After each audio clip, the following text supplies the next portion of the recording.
Hello friends, मैं आपके सामने एपिसोड 11 का एक्सप्लेनेशन करूँगी। पसंद आए तो प्लीज़ मेरे चैनल को सब्सक्राइब कीजिए, लाइक कीजिए, शेयर कीजिए, कमेंट कीजिए और आने वाली वीडियोस की नोटिफिकेशन भी आपको मिल जाएगी। स्टार्टिंग में दिखाते हैं कि यंगनान और ची में फिर से दोस्ती हो जाती है। यहाँ पे जिंजू जो अपने फ्रेंड्स के साथ जा रहा होता है, तभी अचानक से हवा का तेज़ झोंका जैसा कुछ आता है और उसे कोई तेज़ धक्का मार देता है। उसकी वजह से वो नीचे गिर जाता है। उस गिरने की वजह से उसे काफ़ी ज़्यादा चोट आ गई होती है। आगे बाइगुई को दिखाते हैं जो कि अपने स्टूडेंट्स को सिखा रहा होता है। वो कहीं खोया हुआ दिखता है, लेकिन फिर बाद में वो स्टूडेंट्स की तरफ ध्यान करके उनसे सिखाने लग जाता है। ये बात ची नोटिस कर लेती है। तभी वहाँ पर सभी स्टूडेंट जमा हो जाते हैं और इंची उसको पूछता है कि तुम कैसे गिर गए? वो रास्ता तो सभी के लिए है, सभी वहाँ से जाते हैं, लेकिन तुम कैसे गिर गए? जिंजू बताता है कि मैं गिरा नहीं हूँ, मुझे किसी ने गिराया है धक्का मार कर। वो बाइगुई है। सारे स्टूडेंट्स नाराज़ हो जाते हैं और कहते हैं कि बाइगुई तो हमारे साथ था और वो हमें सिखा रहा था, तो वो तुम्हें कैसे गिरा सकता है? तुम झूठ बोल रहे हो। तभी जिंजू कहता है कि बड़े मास्टर के पास चलते हैं, वही बताएंगे हमको। सारे लोग वहाँ जमा हो जाते हैं। बाइगुई अपनी तरफ से पूरी सफाई देता है कि मैंने तुम्हारा कोई दुश्मन नहीं हूँ, इसलिए मैंने तुम्हारा कुछ नहीं बिगाड़ा। वो अपनी गलती मानता है और बता देता है कि वो ख़त का मामला उसी का था। तो ये सुनने के बाद टीचर को सब पता चल जाता है और वो लोग उसी को डांटते हैं। अब ये सारी बातें वो जब बता देता है तो सबको पता चल जाता है कि किसी ने चीटिंग की थी।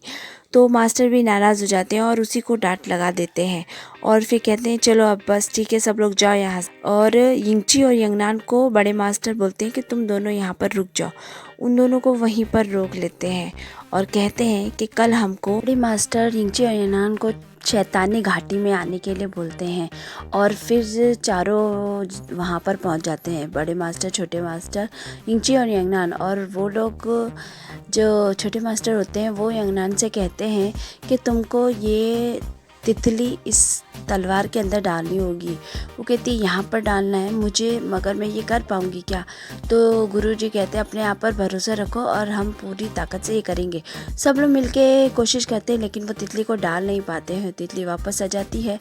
तभी बड़े गुरु कहते हैं कि बस बहुत हो गया, अब मत करो। फिर गुरुजी कहते हैं कि यंगनान और यिंगची तुम दोनों को शुवान में जाना होगा। वहाँ पर मास्टर टांग है, वही तुम्हारी मदद करेंगी, तो तुम्हें उनके पास जाना होगा। सीन कट होता है और शाक के महल को दिखाते हैं जो बादल से घिरा हुआ होता है। वो मास्टर टैंग को कहती है कि अब आपको चुपकर रहने की ज़रूरत नहीं है, यहाँ पर अब आपका चेहरा झुलसेगा नहीं क्योंकि धूप आएगी ही नहीं। फिर वो अपना प्लान बताती है और कहती है कि मुझे पता चल गया है कि सुनहरी तितली सुशांत से बाहर जाने वाली है, तो अब हम उसे हासिल कर सकते हैं और पत्थर को भी फिर पा ही लेंगे। तो वो एक जगह लेके जाती है उसको, मास्टर चैंग को, और वहाँ पर बहुत सारी लड़कियाँ होती है। तभी मास्टर चैंग उसके कान में कुछ कहते हैं और वो एक लड़की को बुलाती है और सीन यहीं कट होता है। और आगे दिखाया जाता है कि बाइगुई यंगनान का इंतज़ार कर रहा होता है। वहीं दूसरी तरफ यिंगची और यंगनान साथ में आ रहे होते हैं। तभी ये जो यंगनान होती है वो देख लेती है कि उसका राजकुमार उसका इंतज़ार कर रहा है, तो वो छुप जाती है जाकर।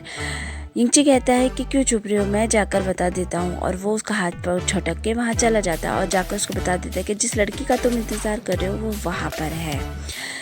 अब यंगनान शर्मा कर वहाँ से चली जाती है। बाइगुई आगे निकलता है तो उसे ची मिलती है। वो कहती है कि मुझे तुमसे कुछ बात करनी है। बाइगुई ची से कहता है कि अभी नहीं, बाद में बात करना है। इस तरह वो लोग शाम को बोलकर वो चला जाता है वहाँ से। अब आगे सीन में दिखाते हैं कि यंगनान जो होती है वो भागने के लिए टेबल लगा के उस पर चढ़कर और जाने की तैयारी करती है। तभी वहाँ पे बाइगुई आ जाता है और उसे कहता है कि तुम मुझसे भाग रही हो, तुम मेरे भी। यंगनान का पैर फिसल जाता है और वो गिर जाती है। बाइगुई उसे पकड़ लेता है और बाइगुई यंगनान को पकड़ लेता है और कहता है कि मुझे बताओ उस खत में क्या लिखा था, तुम्हारे भाई ने मुझे पढ़ने भी नहीं दिया। तो वो कहती है कि नहीं, तुम गुस्सा हो जाओगे, उसमें से कुछ अच्छा नहीं था। बाइगुई यंगनान से कहता है कि मैं तुमसे कभी गुस्सा नहीं होऊंगा और अब हम दोनों हर रोज़ मिला करेंगे। वो उसके बहुत ज़्यादा करीब चला जाता है और उसकी गर्दन पे निशान को देख के कहता है कि ये ठीक हो गया और कहता है कि अब जाओ और जाकर सो जाओ। यंगनान बहुत ज़्यादा शर्मा रही होती है और शर्माते हुए वहाँ से चली जाती है। दीवार के दूसरी तरफ यिंगची सारी बातें सुन रहा होता है। तभी ची वहाँ पर आती है और उससे कहती है कि बहन की जासूसी कर रहे हो। तो वो कहता है कि कुछ नहीं कहता है। वो आगे आ जाता है और वहाँ पे एक शराब की बोतल पड़ी हुई होती है, वो उसे उठाकर पीने लग जाता है। तो ची कहती है आज मेरा मन ठीक नहीं है। तो यिंगची कहता है कि आज मेरा भी मन ठीक नहीं है, तो इसलिए मैं ये पीऊँगा। तो वो कहती है कि ये तो मेरी बोतल है। तो कहता है यहाँ शराब पीना मना है, फिर भी तुम ले आई, तो अब ये मैं ही पीऊँगा। ची उससे कुछ नहीं कहती और फिर वहाँ से चली जाती है। यिंगची को बहुत बुरा लगा होता है, इसलिए वो बहुत ज़्यादा शराब पीते जाता है। अगला सीन जंगल में दिखाया जाता है, जहाँ पे बाईगुई ची से मिलने के लिए आता है। वो उसके साथ उसकी थोड़ी लड़ाई हो जाती है।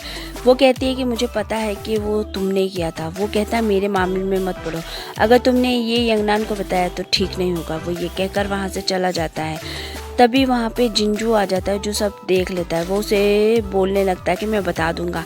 तभी ची होती है जो उसके ऊपर, वो गुस्से में होती है, इसलिए वो जहर का वार कर देती है और वो वहीं पर मर जाता है। अब अगले सीन में दिखाते हैं कि ये यिंगची जो होता है वो बहुत ज़्यादा शराब पिया हुआ होता है और उसे कुछ समझ में भी नहीं आ रहा होता है और वो चलते चलते लड़खड़ाते हुए कदमों के साथ में यंगनान के कमरे में आ जाता है। वो उसके पलंग के पास आकर वहीं सो जाता है। थोड़ी देर में उसको होश आता है, तो वो वहाँ से जाने लगता है, लेकिन फिर कुछ सोचकर वो पलटता है और जाकर वो उसे किस कर लेता है और किस करते हुए सोचता है कि ये मेरा सबसे प्यारा सपना है, काश तुम ऐसे ही सोती रहो। फिर सुबह हो जाती है और वो देखता है कि वो तो अपने कमरे में है। फिर सोचता है कि यहाँ मैं कैसे आया। तभी यंगनान वहाँ नाश्ता लेकर आती है और उसे बताती है कि कल रात उसे वो किस तरह उठाकर लाई थी। वो उसके कमरे में सोया हुआ था और वो उसे उठाकर बड़ी मुश्किल के साथ में उस कमरे में लेकर आई थी। सब सुनने के बाद यिंगची को पता चल जाता है और वो यही सोच रहा होता है कहीं यंगनान को वो भी याद ना आ जाए जो रात में हुआ था। तभी यंगनान उसे खाने के लिए कहती है भाई खा लो जल्दी से। तभी वहाँ पर तब एंट्री होती है बाईगुई की। बाईगुई वहाँ आ जाता है। यंगनान ने उसके लिए भी नाश्ता बनाया होता है और वो उसको देती है खाने के लिए। वो कहता बहुत अच्छा लग रहा है खाना, और इस तरह उन लोग मिलकर खाना खाने बैठ जाते हैं।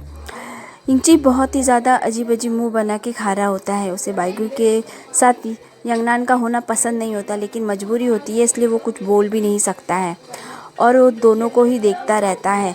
तब आगे सीन बढ़ता है और सारे लोग जमा हो जाते हैं और शुआनजी के लिए रवाना हो जाते हैं।